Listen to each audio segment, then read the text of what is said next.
자, 오늘 느헤미야 마지막 시간입니다. 느헤미야 13장입니다. 느헤미야 13장 1절부터 3절까지 말씀을 같이 읽도록 하겠습니다. 몇 절 되어지지 않으니까요. 같이 읽겠습니다. 1절 말씀부터 같이 읽습니다. 시작!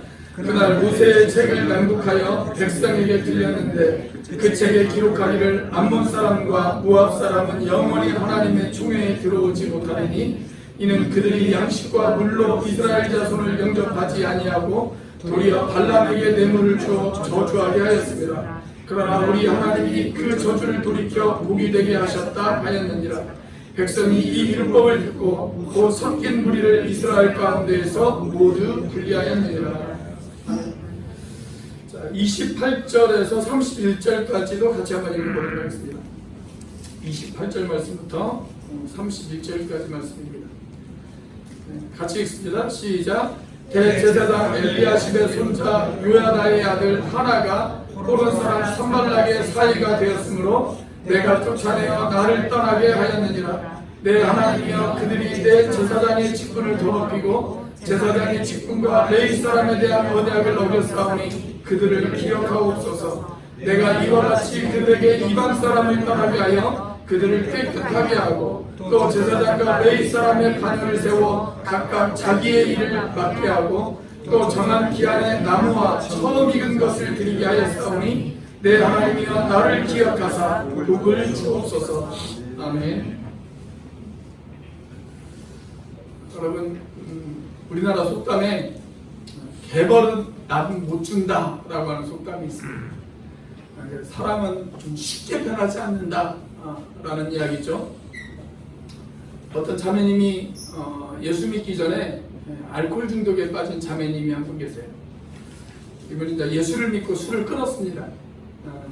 어느 날 이분이 성지순례를 갔다 왔는데 공항에 막 입국하기 위해서 세관을 통과를 하고 있는데 세관 직원이 물병 하나를 발견을 했어요. 흔들어 보니까 소리가 나요. 세관 직원이 물었습니다. 이게 뭡니까? 하고 물어봤어요. 그러다 이 자매님이 대답하기를 네, 제가 성지순례를 다녀왔는데 성지순례에서 성스러운 물을 제가 여기에 받아왔습니다. 그렇게 이야기를 하는 거예요. 세관 직원이 아무리 생각해봐도 좀 이상해요.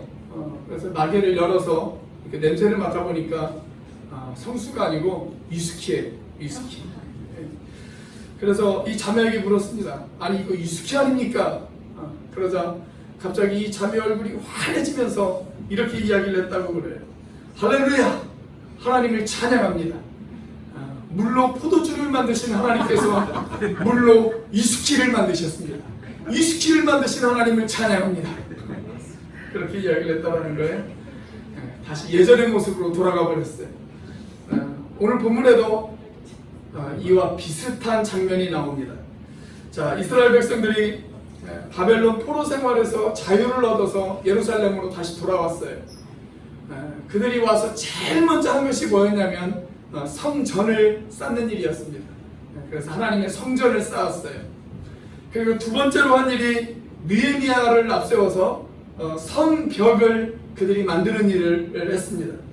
자, 그런데 거기에서 끝나지 않고 느헤미야와 에스라 같은 민족 지도자들을 통해서 그들이 하나님의 말씀을 듣습니다.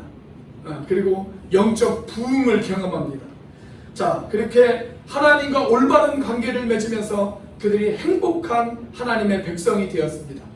성경적으로 이야기하자면 하나님의 축복받는 백성이 되었습니다. 자, 그리고 그동안 이스라엘 민족의 지도자로 또 총독으로 그들을 섬겼던 느헤미야가 12년의 총독 생활을 마무리 짓고 다시 페르시아로 돌아갑니다. 그래서 예전에 그가 섬겼던 아닥사스다 왕을 다시 섬기기 시작을 해요. 자, 그 내용이 6절 말씀에 기록되어 있습니다. 자, 우리 6절을 같이 한번 읽어보겠습니다. 시작! 그때에는 내가 예루살렘에 있지 아니하였느니라. 바벨론아 아닥사스다 32년에 내가 왕에게 나아갔다가 며칠 후에 왕에게 날미를 청하고, 자, 예루살렘을 떠나서 이 느헤미야가 다시 이 아닥사스다 왕에게 갔어요. 느헤미야가 예루살렘을 떠나 아닥사스다 왕에게 간 기간이 얼마나 되느냐, 거기에 대해서는 정확한 기록이 남아있지를 않습니다. 어떤 학자들은 한 1년 정도 가 있었을 것이다 라고 그렇게 이야기하는 학자들도 있고, 또 어떤 학자들은 이야기하기를 아니다, 그것보다는 조금 더 짧게 가 있었을 것이다 라고 그렇게 이야기하는 학자들도 있습니다. 아무튼 1년은 넘지 않았던 것 같아요. 어떤 학자도 1년 이상을 이야기하는 학자는 없더라고요. 그러니까 1년 미만의 아마 짧은 기간 동안 이 느헤미야가 예루살렘을 비웠을 것입니다. 자, 그런데 그 짧은 기간 동안 예루살렘을 느헤미야가 비우자 이스라엘 백성들 가운데 문제가 생기기 시작했습니다. 어떤 문제가 생기냐면 이스라엘이 다시 영적인 방황을 하기 시작했다라는 거예요. 자, 이런 소식을 듣고 느헤미야가 가슴이 아팠습니다.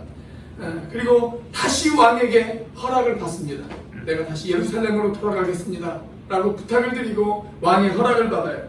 자, 그래서 느헤미야가 다시 이스라엘로 돌아와요. 이스라엘로 돌아와서 이 느헤미야가 이스라엘 백성들에게 하나님의 축복받는 백성이 되어지는 비결, 다시 당신들의 하나님의 행복의 사람들이 되어지고 하나님의 축복의 사람들이 되어지는 그 비결에 대해서 이야기를 합니다. 자, 오늘 우리가 본문 말씀을 통해서 우리가 하나님의 백성으로서 하나님의 축복을 받을 수 있는 비결, 하나님의 행복을 받는 그런 비결, 그 비결을 우리가 배울 수가 있습니다. 자, 여러분, 저와 여러분들이 하나님의 행복을 지킬 수 있는 그 비밀이 어디에 있을까요? 첫째, 말씀을 붙들고 살아야 합니다. 자, 말씀을 붙들고 살아야 합니다.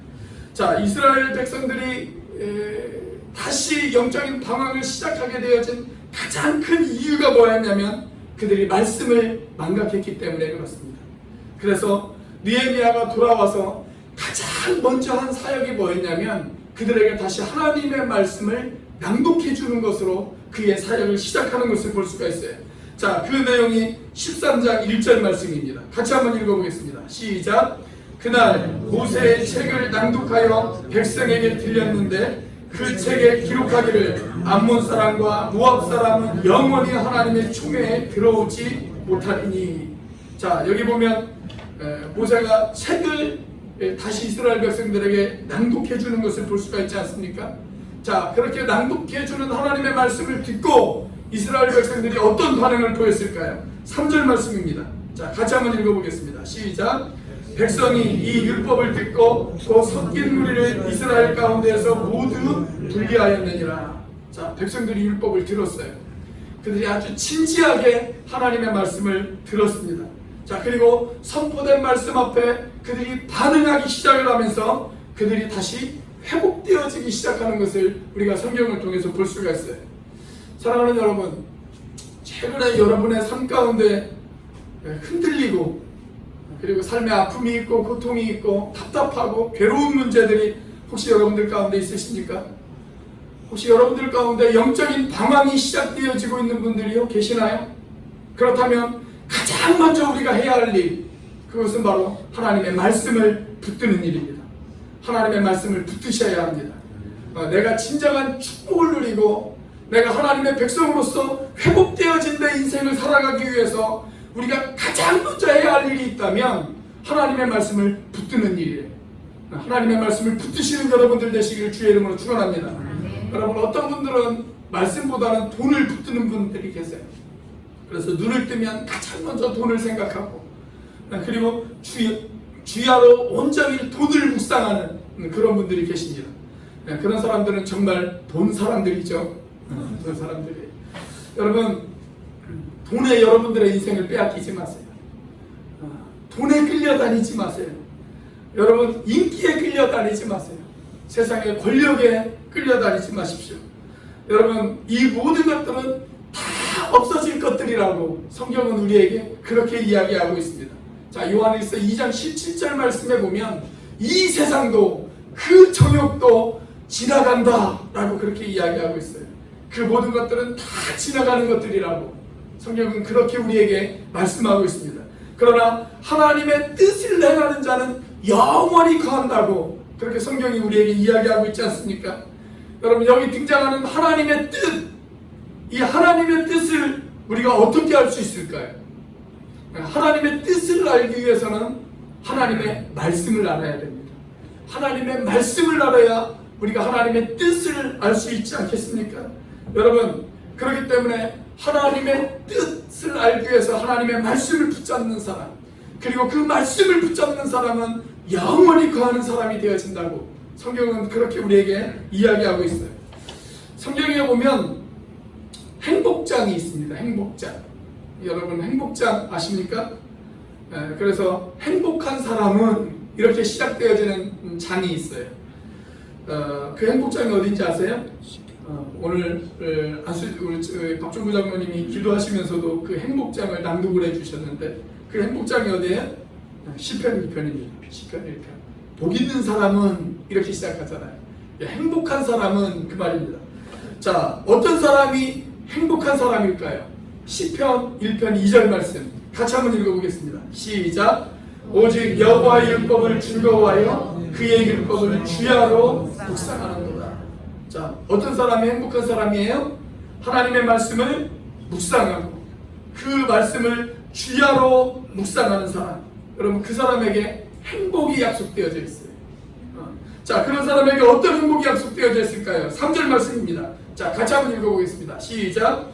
그는 시냇가에 심은 나무가 철을 따라 열매를 맺으며 그 잎사귀가 마르지 아니함 같으니 그가 하는 모든 일이 다 형통하리로다. 철 따라 열매를 맺는 푸르고 푸른 인생, 그런 인생이 되어지겠다라는 거예요. 그런데 그렇게 되어지기 위해서는 먼저 전제 조건이 있어요.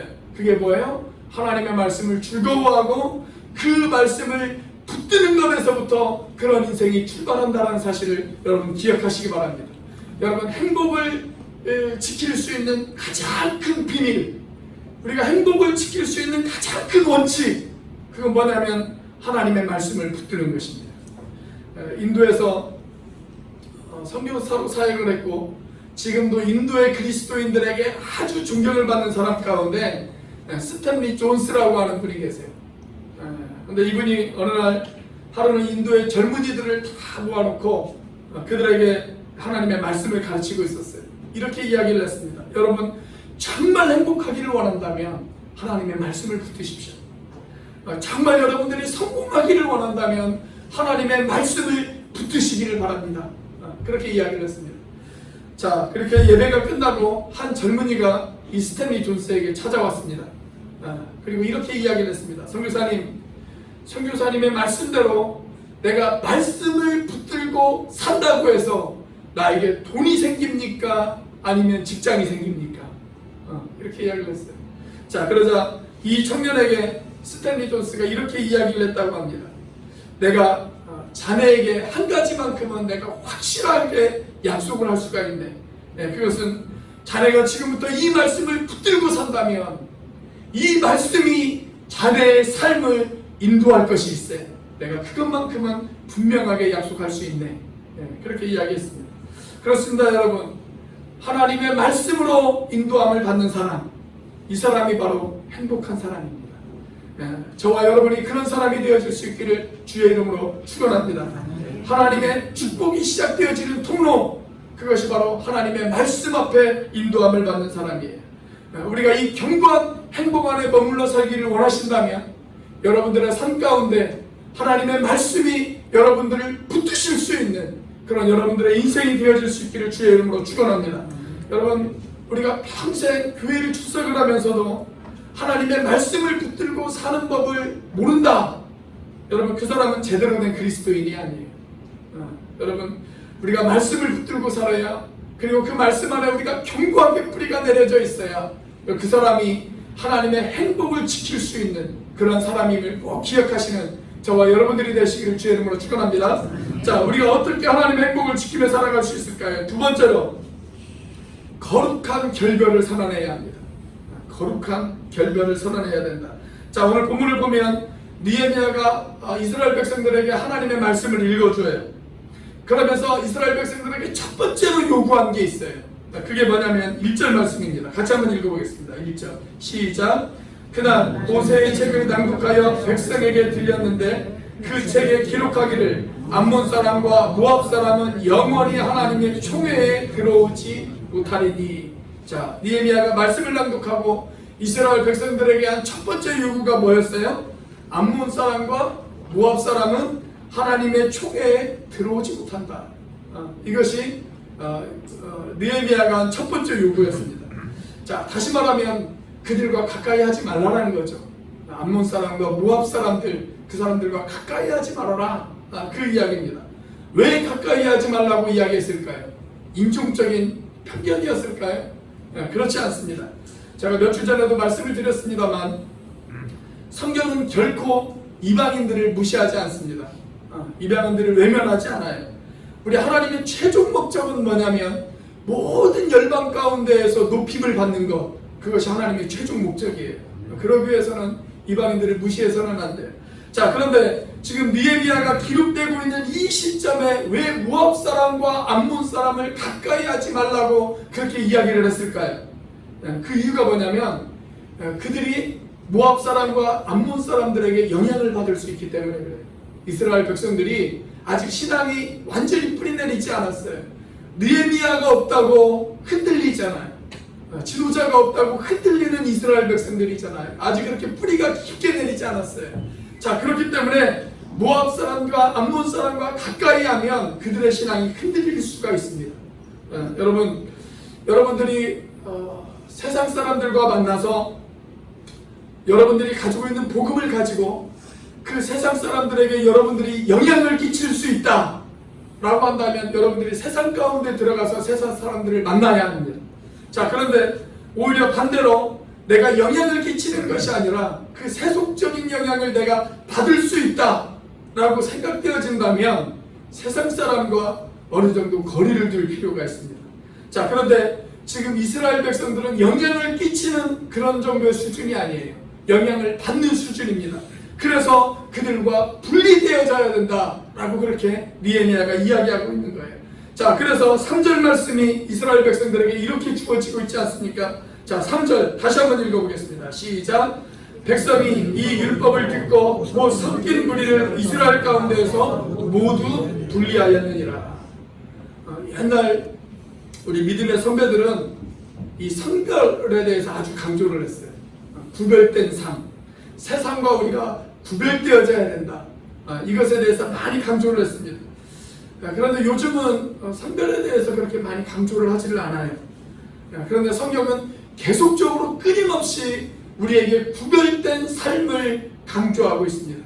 나를 죄짓게 만드는 세상 가운데서 그 세상과 구별되어지고 차별되어진 인생을 살아가야 된다라고 성경은 계속적으로 우리에게 강조하고 있어요.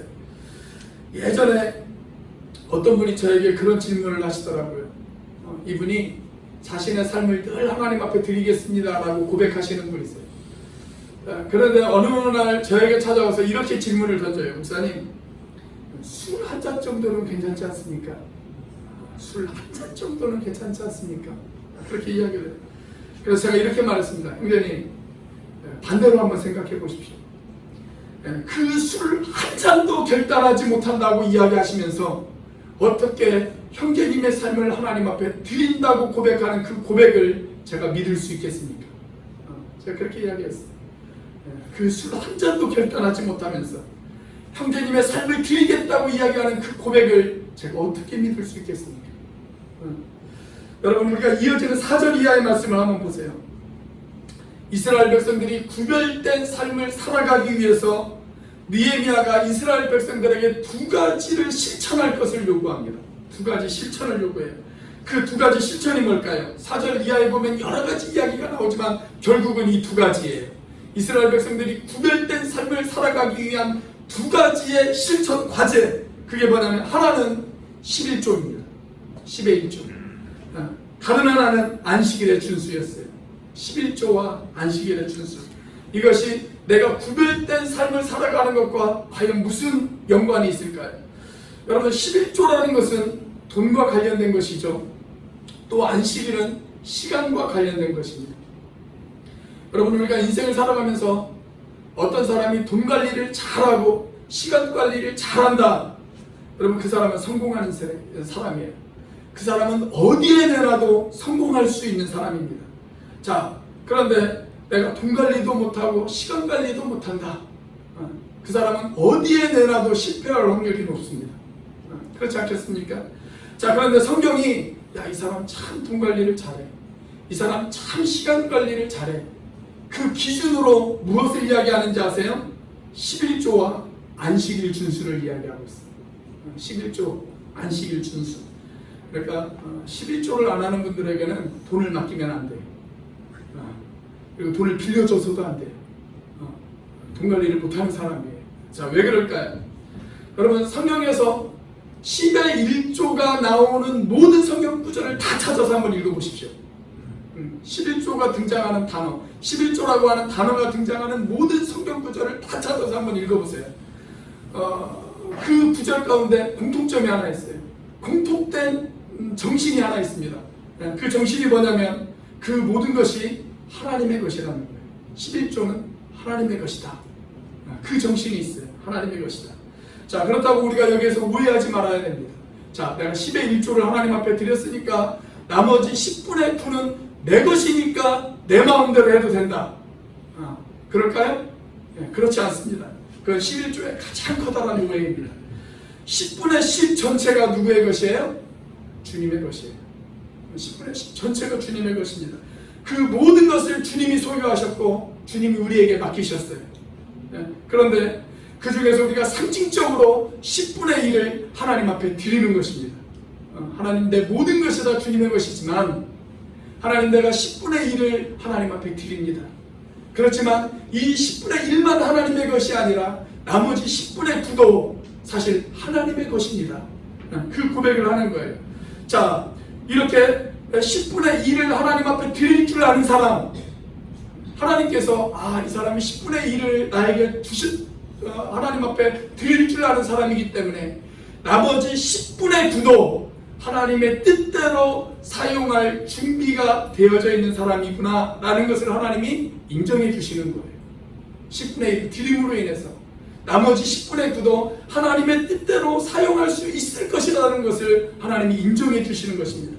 자, 그런데 그 10분의 1조차도 하나님 앞에 드릴 줄 모른다면 이 사람이 나머지 10분의 9를 하나님의 뜻대로 사용할 수 있겠습니까?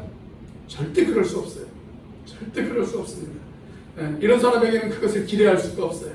자, 이 11조의 도전 앞에 이스라엘 백성들이 어떻게 응답했을까요? 12절 말씀입니다. 같이 한번 읽어보겠습니다.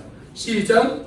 이에 온 유다가 곡식과 새 포도주와 기름의 11조를 가져다가 곳간에 드림으로 그들이 순종했어요. 11조를 드려라 라고 하는 이 말씀에 그들이 순종했습니다. 그들의 순종이 그들이 회복되어지는 시작이 되어졌어요.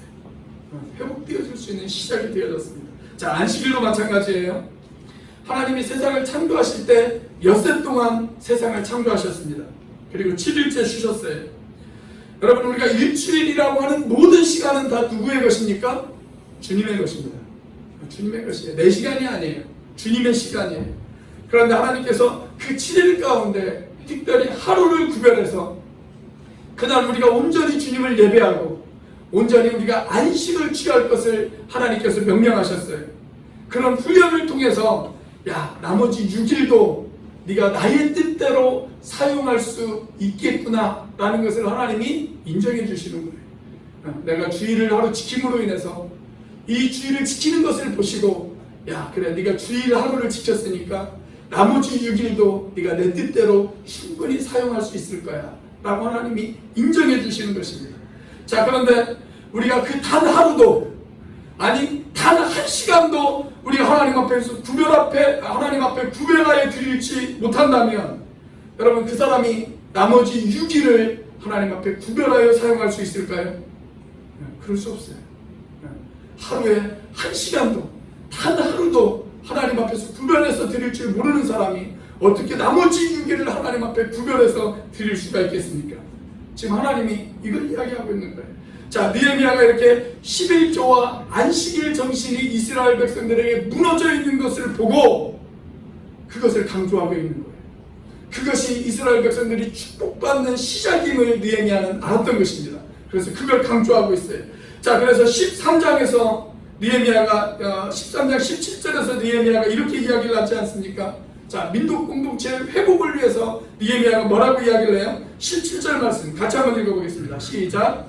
내가 유다의 모든 귀인들을 꾸짖어 그들에게 이르기를 너희가 어찌 이 악을 행하여 안식일을 범하느냐. 자, 여기 안식일을 범하는 것, 그것은 악을 행하는 것이라고 그렇게 성경은 우리에게 이야기하고 있습니다. 여러분, 세상은 내 마음대로 내 돈을 쓰고 내 마음대로 내 시간을 사용하는 것, 그것이 행복이라고 그렇게 이야기를 합니다. 아닙니다, 여러분. 하나님이 우리에게 주신 돈, 하나님이 우리에게 허락하신 시간, 우리의 돈과 시간이 하나님의 뜻을 이루도록 사용하는데 기꺼이 내어드릴 수 있는 것, 여러분, 그것이 우리 믿는 사람들의 행복임을 믿으시기를 바랍니다.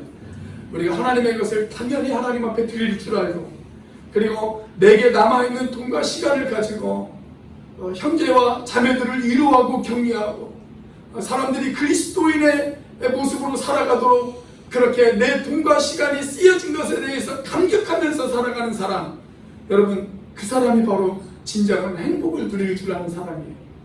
성경은 바로 그것을 이야기하고 있어요. 여러분, 그리스도인의 행복은 세상과 어울리는 것에 있지 않아요. 세상과 구별되어져서 살아가는 것, 세상과 차별되어져서 살아가는 것, 여러분, 그것이 그리스도인의 행복임을 기억하시는 저와 여러분들이 되시기를 주의 이름으로 축원합니다. 자, 우리가 어떻게 하나님이 주시는 행복을 지키며 살아갈 수 있을까요? 마지막 세 번째로 기도에 무릎을 꿇어야 합니다. 기도에 무릎을 꿇어야 된다. 자, 오늘은 이미 말씀드린 대로 느헤미야의 마지막 장, 마지막 시간입니다.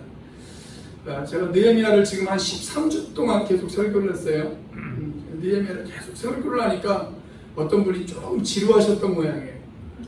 저에게 와서 뭐라고 이야기를 하냐면, 목사님, 도대체 느헤미야는 언제 죽습니까? 그렇게 이야기를 하더라고요. 오늘 본문 말씀에 보면 느헤미야가 죽지는 않아요. 죽지는 않는데 느헤미야의 마지막에 우리가 드디어 도착을 했습니다. 자, 우리가 느헤미야서를 처음 열 때 느헤미야 1장을 열면서 처음으로 등장한 사건이 어떤 사건으로 시작을 해요? 느헤미야의 기도로 시작하는 것을 볼 수가 있어요. 기억나시죠? 자기가 지금 페르시아의 장관으로 있는데 자기 조국 이스라엘이 큰 어려움에 처해 있다라고 하는 사실을 느헤미야가 듣게 되어집니다. 그래서 하나님 앞에 기도로 나아가요. 그리고 그의 기도가 응답되어져서 예루살렘으로 그가 돌아옵니다. 그리고 성벽을 쌓는 그 역사적인 사역을 그가 감당할 수가 있었어요. 자, 느헤미야 1장이 이렇게 기도로 시작해요. 그리고 이제 우리가 느헤미야 마지막 장에 도달을 했습니다. 1장이 기도로 시작되어졌는데 느헤미야 마지막 장 마지막 절이 기도로 끝난다는 거 여러분 아십니까? 자, 마지막 장 마지막 절을 같이 한번 읽어보겠습니다. 시작. 또 정한 기한에 나무와 처음 익은 것을 드리게 하였사오니 내 하나님이여 나를 기억하사 복을 주옵소서. 자, 우리가 어떤 회의를 할 때 처음에 기도로 시작하고 끝도 기도로 끝나는 그런 일들이 많죠. 그런데 가끔은 그게 좀 형식적일 때가 있다라는 그런 느낌을 받을 때가 있어요. 사람들이 형식적으로 처음에 기도로 시작해서 마지막에 기도로 끝나고 그런 때가 있어요. 그런데 느헤미야의 기도는 그런 형식적인 것이 아니었어요. 느헤미야에게 있어서 기도는 그의 삶 전체였습니다. 느헤미야가 능력 있게 살 수 있었던 비밀, 그것은 그의 기도 때문이었습니다. 자, 그래서 여기 마지막에 보면 느헤미야가 이렇게 기도하잖아요. 내 하나님이여 나를 기억하사 복을 주옵소서. 그렇게 기도하잖아요. 자, 이것은 느헤미야 개인에게 복을 달라고 하는 기도가 아니었어요. 이것은 자기 민족을 위한 기도였어요. 하나님, 제가 지금까지 제 민족을 섬겼습니다. 제가 지금까지 수고했습니다. 제가 이스라엘 민족을 위해서 지금까지 노력했습니다. 제 수고와 노력이 헛것으로 돌아가지 않도록 하나님, 이 모든 것들 가운데 복을 주세요. 지금 그렇게 기도하고 있는 거예요. 자, 그래서 마지막 절에만 이렇게 기도하는 것이 아니라 느헤미야 13장 마지막 장에 보면 느헤미야의 기도가 몇 번 계속적으로 반복해서 등장하는 것을 볼 수가 있어요. 자, 14절 말씀 같이 한번 읽어보겠습니다. 14절 시작. 내 하나님이여 이 일로 말미암아 나를 기억하옵소서. 내 하나님의 전과 모든 직무를 위하여 내가 행한 선한 일을 도말하지 마옵소서. 자, 마지막 절하고 같은 내용이잖아요. 하나님, 제가 지금까지 최선을 다했는데 이 일이 헛되지 않도록 하나님 저를 지켜주세요. 하나님 이걸 기억해 주세요. 그렇게 기도하지 않습니까? 자, 22절 말씀도 같이 한번 읽어보겠습니다. 시작.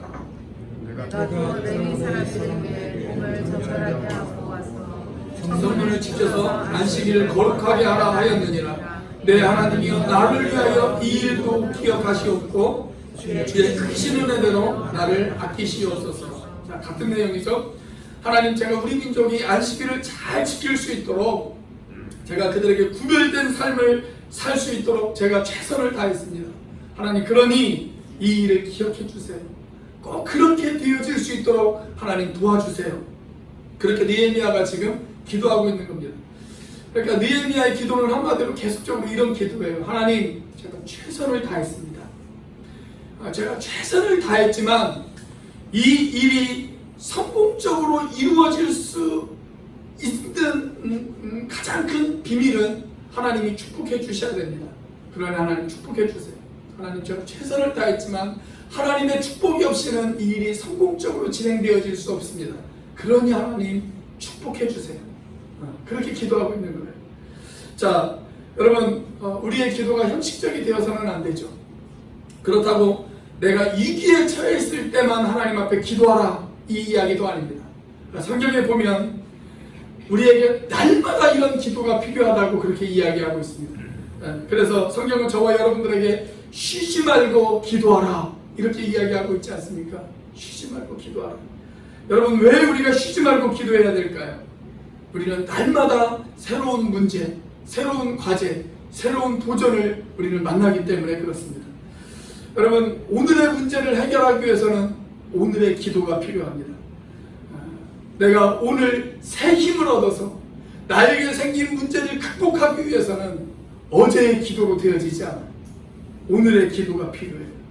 우리가 마치 오늘을 살아가기 위해서 오늘 일용할 양식을 먹듯이, 여러분, 오늘 우리가 하나님의 도움을 구하기 위해서는 오늘의 기도가 필요하다는 거예요. 여러분, 어제 오늘 이 자리에 참석하시기 전에 내가 어제 단 한 끼도 먹지 않고 나 이 자리에 참석했다, 그런 분 혹시 계세요? 그런 분 없잖아요. 특별히 금식하는 일 아니라면 아마 그런 분들은 없을 것입니다. 우리가 오늘을 살아가기 위해서는 오늘의 양식이 필요해요. 마찬가지입니다. 여러분, 오늘 우리가 하나님의 도움을 얻기 위해서는 오늘의 무릎 꿇는 시간이 우리에게 필요하다는 거예요. 우리가 지난 추석 연휴 기간 동안에 잘 먹었죠. 기름진 것 많이 드시고 아마 그러셨을 거라고 생각이 되어져요. 추석 연휴 기간 동안 우리가 잘 먹었기 때문에 이번 한 주는 내가 안 먹고 살아도 된다, 이런 분 혹시 계세요? 그렇지 않아요. 이번 한 주도 우리는 여전히 무엇인가를 먹어야 살아갈 수가 있습니다. 자, 그런데 왜 영적으로는 여러분 그렇게 살아가고 있어요? 내가 지난 일주일, 주일날 딱 하루 한 시간 나와서 하나님 앞에 예배하고 기도한 것, 그것 가지고 왜 일주일을 살아가려고 하세요? 왜 내내 하나님 앞에 무릎 꿇지 않았어요? 왜 매일매일 하나님 앞에 기도하지 않으십니까? 오늘 우리가 하나님의 도움을 얻기 위해서는 바로 오늘 내가 무릎 꿇는 시간이 필요하다는 것, 여러분들 꼭 기억하시는 여러분들이 되시기를 바랍니다. 여러분, 오늘의 문제, 오늘의 과제, 오늘의 시련, 오늘의 어려움을 극복하기 위해서는 오늘 무릎 꿇어야 돼요. 그래서 성경은 우리에게 이야기합니다. 쉬지 말고 기도하라고. 그렇게 이야기합니다. 내가 기도를 멈춘다, 이것은 나는 더 이상 하나님의 도움을 의지하지 않는다, 이것과 똑같아요. 내가 기도를 그치는 순간 나는 인간적인 생각과 인간적인 방법으로 세상을 살아갈 수밖에 없습니다. 그때부터 우리는 믿지 않는 사람들과 똑같아지는 거예요. 그렇기 때문에 여러분, 우리가 기도를 잃어버린다면 저와 여러분은 믿지 않는 사람과 별반 다를 것이 없는 사람이 되어지는 것입니다. 여러분 가운데 지금 삶의 무게가 힘들어서 흐느적거리며 방황하시는 분들이 계십니까? 오늘 내가 숨 쉬는 것이 그냥 죽지 못해서 호흡하는 것이고, 내 삶에 감격도 없고 능력도 없고 성령의 기름 부으심도 없고 충만함도 없고 기쁨도 없고 그냥 내가 오늘 생존하기 위해서 살아가는 그런 분들이 혹시 계십니까? 여러분 계속 그렇게 사시겠어요? 그렇게 기쁨도 없이 감격도 없이 그렇게 살기를 원하십니까? 아니면 내가 하나님의 능력 가운데 거하면서 하나님과 동행하면서 내가 하나님의 기쁨과 능력을 받아 그렇게 살아가기를 원하십니까? 그렇게 살아가기를 원하신다면 여러분 이런 회복, 이런 부흥, 이런 기쁨이 어떻게 찾아올 수 있을까요? 하나님 앞에 무릎 꿇을 때 찾아올 수 있습니다. 하나님 앞에 무릎 꿇으실 수 있는 여러분들이 되시기를 바랍니다.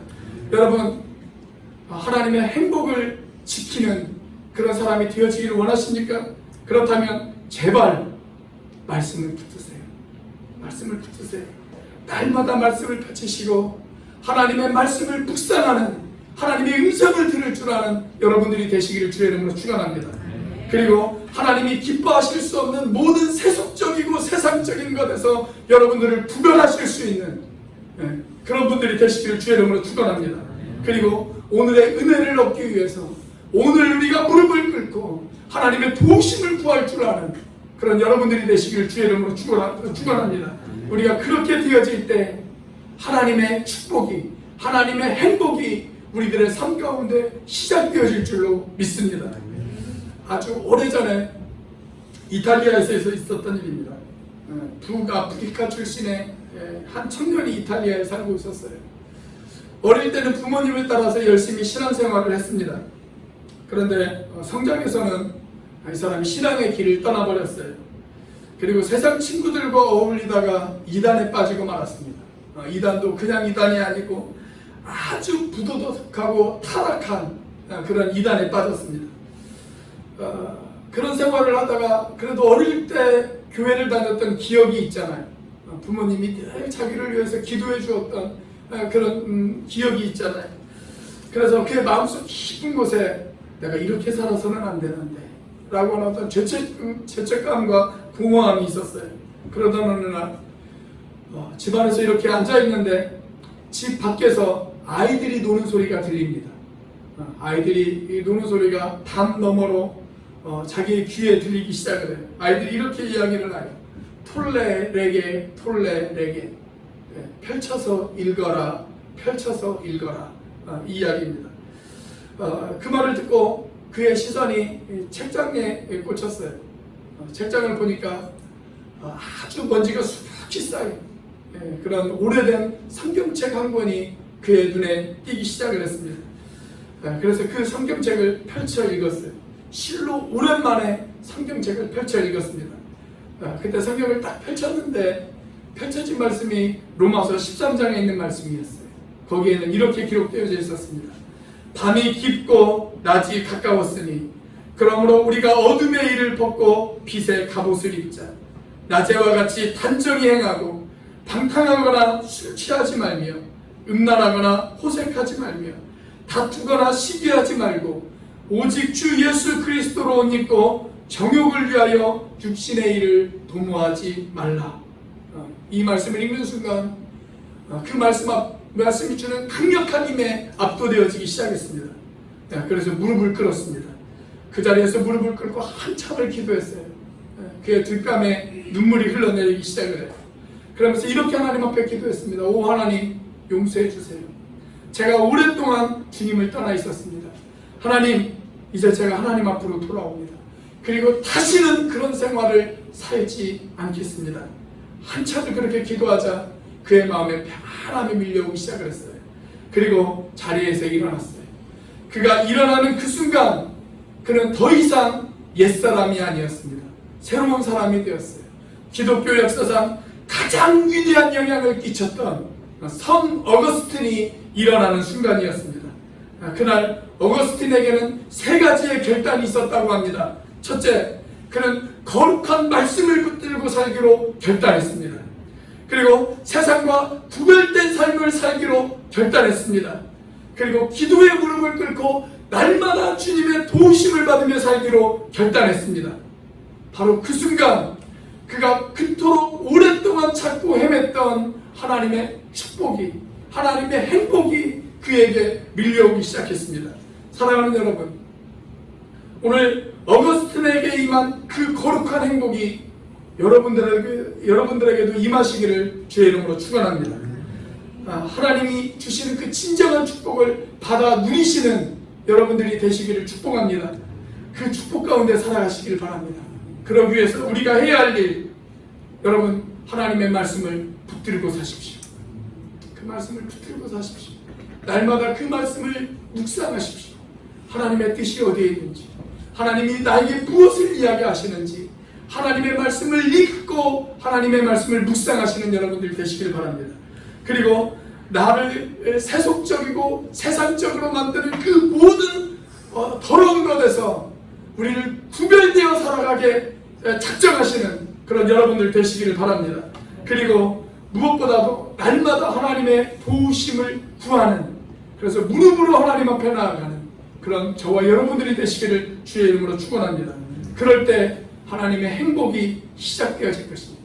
바로 그럴 때 하나님이 주시는 행복이 바로 여러분들의 것이 되어질 것입니다. 그렇게 되시는 저와 여러분들이 되시기를 주의 이름으로 축원합니다. 기도하시겠습니다.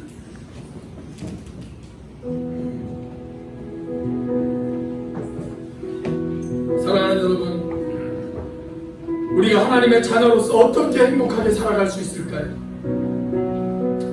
하나님의 말씀을 붙들어야 합니다. 세상과 구별되어진 삶을 살아야 합니다. 기도의 무릎을 꿇고 주님의 도우심을 구해야 합니다.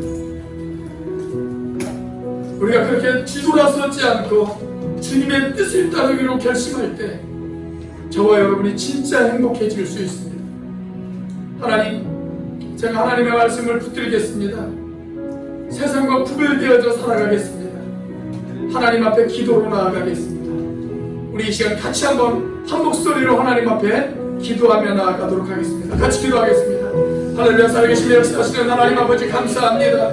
하나님 아버지, 하나님 이 시간 주님께서 도우시고 하나님 역사하여 주시옵소서. 아버지 하나님, 우리가 아버지 하나님 13주 동안 느헤미야에 대해서 살펴보았습니다. 아버지 하나님, 그가 가르쳐 주었던 교훈, 아버지 하나님 그가 가르쳐 주었던 하나님의 말씀, 아버지 하나님 그 말씀을 우리의 가슴에 새길 수 있도록 인도하여 주시옵소서. 아버지 하나님, 그래서 하나님의 말씀을 붙들게 하여 주시옵소서. 아버지 하나님, 내가 세상과 구별되어진 삶을 살아가게 하여 주시옵소서. 아버지 하나님, 오늘 하나님의 도우심을 받기 위하여 하나님 오늘 하나님 앞에 무릎을 꿇는 인생이 되어질 수 있도록 하나님 역사하여 주시옵소서. 그렇게 하나님의 축복을 받아 누리는 우리의 인생들이 되어질 수 있도록 하나님 역사하여 주시옵소서. 하나님 도와주시기를 원합니다. 하나님 인도해 주시기를 원합니다.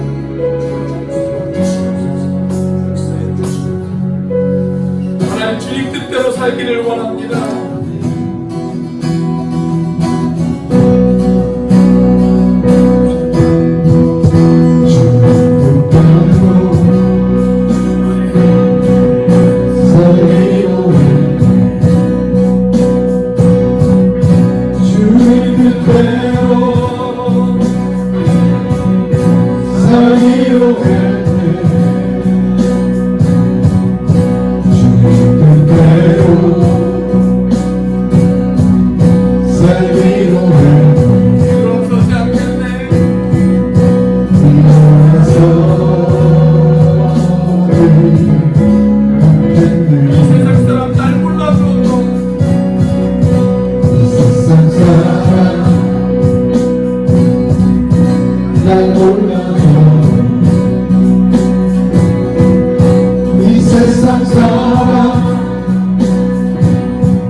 세상이 예고하고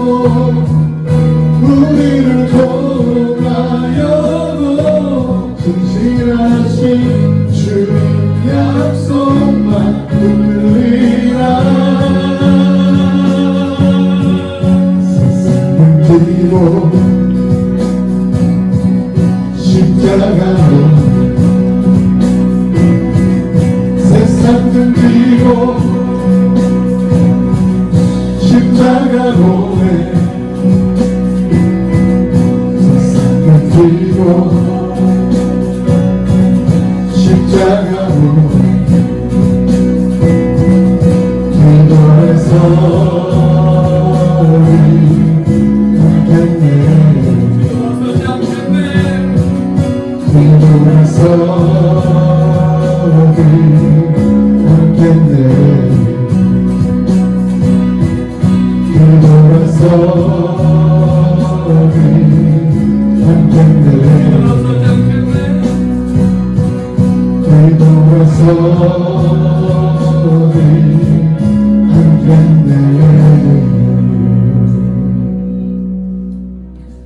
하나님 주신 말씀을 가슴에 새깁니다. 하나님 뒤돌아서지 않게 하여 주옵소서. 하나님의 말씀대로 살기를 원합니다. 하나님의 백성들은 세상의 방법대로 행복해질 수 없습니다. 하나님의 백성들은 하나님의 뜻대로 살아야 행복해질 수 있습니다. 그동안 느헤미야를 통해 배운 것처럼 하나님 우리가 거룩한 말씀을 붙들고 살겠습니다. 하나님이 기뻐하지 않는 그 모든 것에서 구별되어 살아가겠습니다. 그리고 날마다 하나님 앞에 무릎으로 나아가겠습니다. 하나님 뒤돌아서지 않겠습니다. 주님만 바라보고 나아갈 수 있도록 인도하여 주시옵소서. 이제는 우리를 위하여 십자가에 달리신 성자 하나님의 은혜와 그 독생자를 죽기까지 내어주신 성부 하나님의 사랑과 지금도 그 사랑을 깨닫게 하시고 충만하게 하시는 성령 하나님의 교통하심, 하나님의 백성으로서 하나님의 백성답게 살아 하나님이 주시는 진정한 축복을 누리며 살기를 원하는 우리 오늘 교회 지체들 머리 위에, 오늘 이 시간 이 예배 가운데 참석한 모든 사랑하는 주의 백성들 머리 위에, 이 나라와 이 민족 위에, 그리고 지금도 해외에서 열심히 복음을 들고 수고하는 선교사들 머리 위에 지금부터 영원까지 함께 하시기를 간절히 축원하옵나이다. 아멘.